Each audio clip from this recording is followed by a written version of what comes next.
Hi friend, आप सभी का हमारे चैनल में स्वागत है। आज मैं लेकर आई हूँ एक मड़वा छवाई का गीत। अगर गीत पसंद आए तो आप चैनल को सब्सक्राइब, वीडियो को लाइक करिएगा। तो चलिए शुरू करते हैं।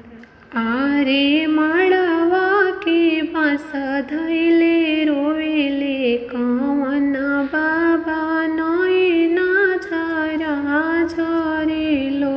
आरे मड़वा के बांस धैले रोवेले कवन पापा नैना झरा झरेलो।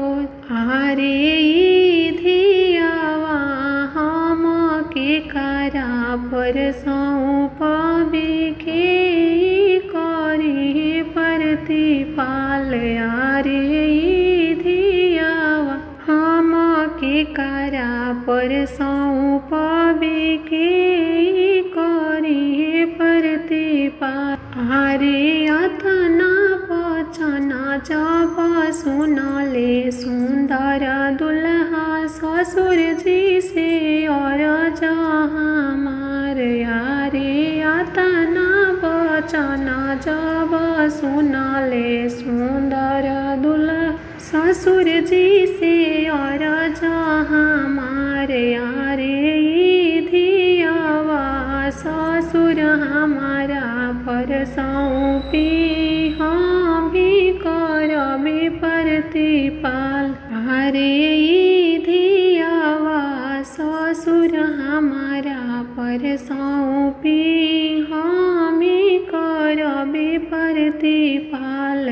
मड़वा के बांस धैले रोवेले कवन चाचा नैना ढरा ढरेलो रे। आरे ई धियावा हम के करा पर सौंपबे के करी हे प्रतिपाल। आरे मड़वा के बांस धैले रोवेले कवन भैया नैना ढरा ढरेलो।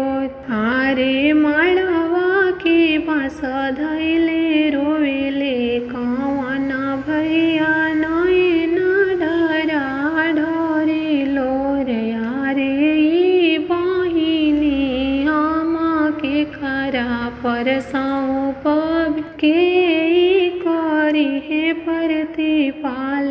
आरे अतना बचना जब सुनले सुंदर दुल्हा सरवा से और हमार। आरे ई बहिनी सरवा हमारा पर सौंपबे हम करबे प्रतिपाल।